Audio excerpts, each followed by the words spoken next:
When I woke up the next day, the first thing I noticed was a lack of pain in my jaw. Ah, yes. I just finished getting ready when the tone for an announcement rang out. Good morning. I know some people are still abuzz over yesterday's events, but I ask that everyone put that aside to focus on today's task. I think everyone will enjoy, if not the task, and the scenery of today's events. That's right, today's tasks are all outdoor tasks. One of my staff will lead you to your team's starting point. That's all. Good luck! Outdoors? Sounds like fun. I opened my door to see a man waiting outside. If you'll follow me, we can go to where your teammates are waiting. I followed him through the corridors and out of the mansion. A blast of cold air had me wrapping my arms around myself. It snowed last night? It would seem that way, wouldn't it? He led me to where Mr. Wolf, Mr. Bandages, and the Count were already assembled. The man pulled an envelope from his coat pocket and handed it to me. This is your clue. Breakfast should be along shortly. Having said that, he bowed and left. It wasn't even a minute before another man was wheeling a breakfast cart towards us. Are you feeling better? Yep, 100%. It's a good thing, too. Eating with a sore jaw isn't very fun. Yeah. What's the clue say? We'll get to that after we eat. The food won't stay hot long in this weather. The sooner we get it done, the sooner we can get back inside where it's warm. Food first. Fine. Once we finished eating, I opened the envelope and pulled out the clue. A gust of wind almost ripped it from my hands, but I held on. This wind is really strong. The clue? Right. It says, find one standing tall and still, find another of same face, and realize that nothing is identical. There is also this map. Let me see that. He snatched it out of my hand. The Count snatched it back. With all due respect, I don't trust you with our only map. My navigational skill will probably be far more helpful. Can I see it? Of course. The Count handed it over easily. You trust him with it and not me? Yes. Why, you? How about I decide you should keep the map? I am the leader, after all. That's a splendid idea. Yeah, you should decide. He handed the map back to me. I think... I sneezed, stopping me from voicing my decision. It's freezing out here. Oh? Jump into my arms and I'll warm you up. I looked at Mr. Wolf's warm fur and couldn't stop myself from throwing my arms around him and trying to absorb some of his warmth. Miss Archer? You looked warmer. Don't be foolish. We can't have you sticking to someone throughout the game just because you're cold. It'll slow us down. Well, we can't just leave her to freeze. Yeah, I'd offer to trade costumes, but... Ooh, I know. Here, Miss Archer, you can use my cape. He quickly removed his cape and helped me put it on. Let's just get on with this game. Is that jealousy I detect? What do I have to be jealous of? Well, for one thing, you're still freezing. I've had to put up with worse than this for on-location shoots. Let's just get this over with already. Right. Miss Archer, you were gonna say who should keep the map? Right. I think Mr. Wolf should keep the map. Well, it's a better choice than Mr. Bandages. Thanks, I think. Can we get moving already? Right. It's, He looked at the map for a moment before he started walking. this way. We're almost halfway now. Oh no! A sudden gust of wind ripped the map out of his hands. And you didn't trust me with the map. We raced after the map, but after a few moments, the Count spoke up. Stop! If we keep chasing it, we're going to get lost. But without it, we can't win. Maybe, but maybe not. Mr. Wolf, you do remember where the map led to, right? I think so. Then you can still lead us there. I could try. That's all we ask. Mr. Wolf looked around before walking off, and we had no choice but to follow. We trekked on and found ourselves faced with a white statue of Kippy. Kippy again? Again?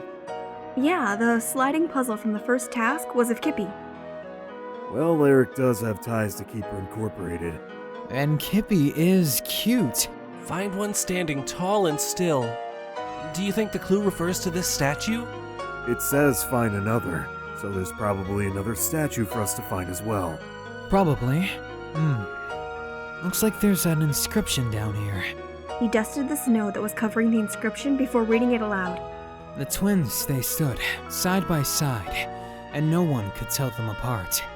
And so they thought with lingering sadness, if others could not see what's inside, they would have to change that on the outside. On the outside? Maybe it's a reference to the clothes and ornaments. The normal Kippy doesn't have those. Yeah. So they changed the clothes and the ornaments on the statues so people could tell them apart? Seems like it. We need to see the second statue to be sure, though. So where is this second statue? Wait, is that? I brushed some of the snow near the inscription off and found a half-buried piece of paper. I quickly dug it out. Looks like we have another map. Count, I think it will be safest in your hands. But of course. He looked at the map before walking off, leaving the rest of us to follow. A sudden gust of wind caused me to lose my balance and almost fall into the creek. Whoa! Gotcha! Thankfully, Mr. Wolf caught hold of me before I could actually hit the water. He pulled me away from the creek. That was close. Yeah, thanks for that.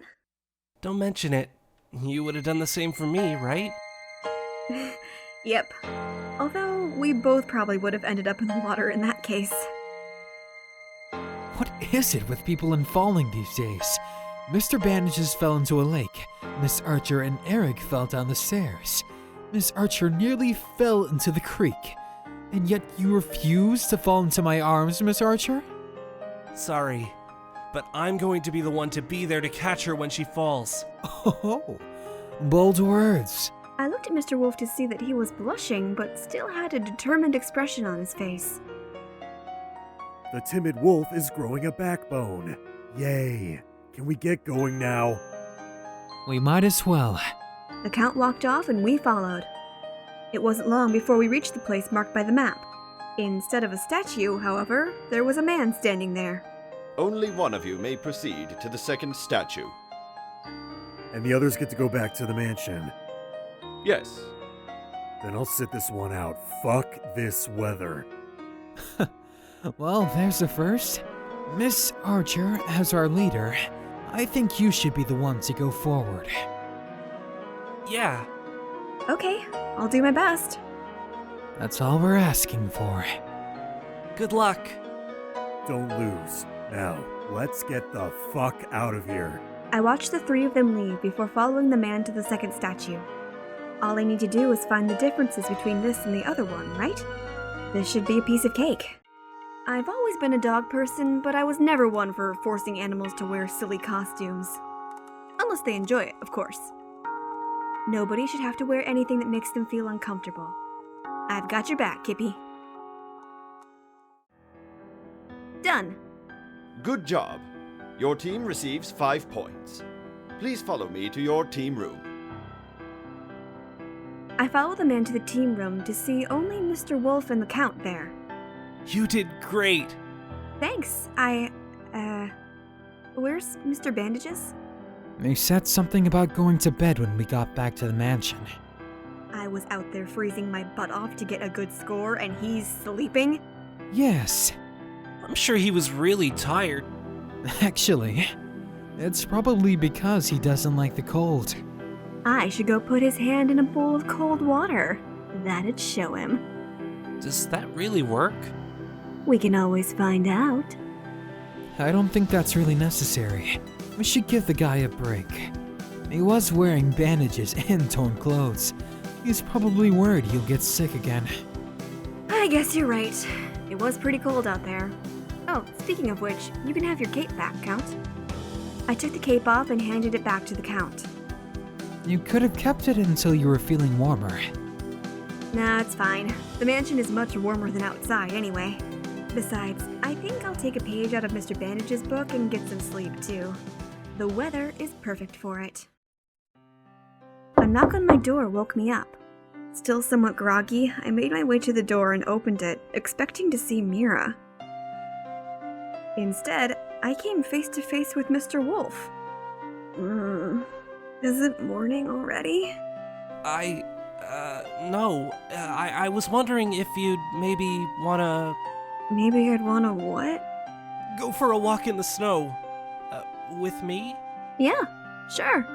That sounds like fun. I was about to walk out of the room when Mr. Wolf stopped me. Maybe you should change, or at least put your mask on.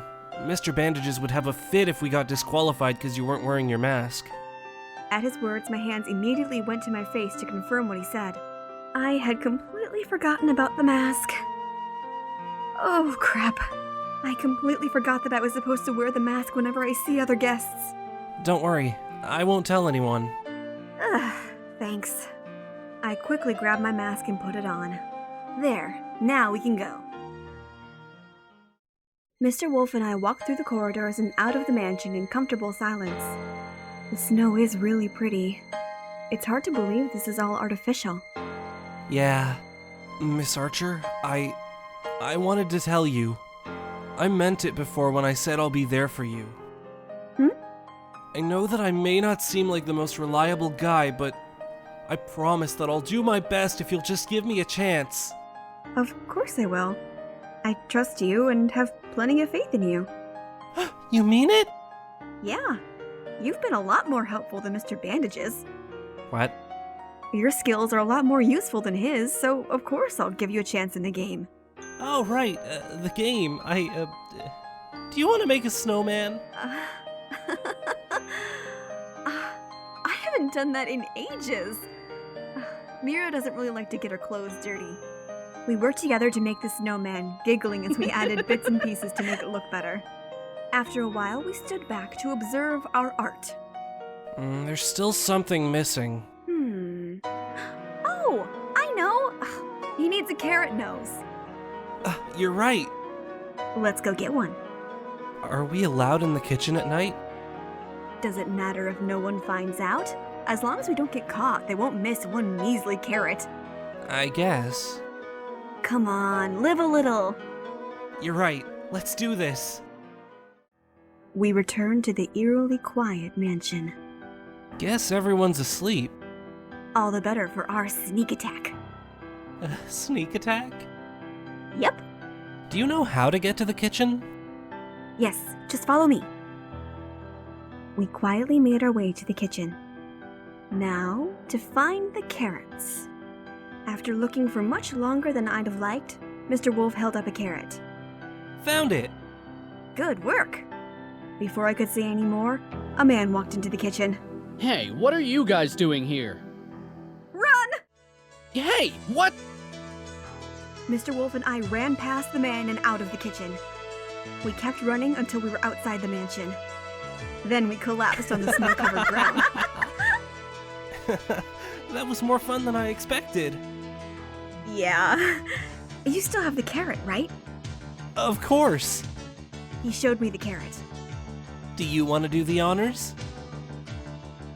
I got up and dusted myself off before holding out my hand to Mr. Wolf. He tried to hand me the carrot, but I caught his wrist and pulled him up instead. Come on. We made him together, so we'll do this together. Okay. We both held onto the carrot as we pushed it into place on the snowman's face. Then we took a step back to examine our handiwork. Perfect. Yeah, perfect.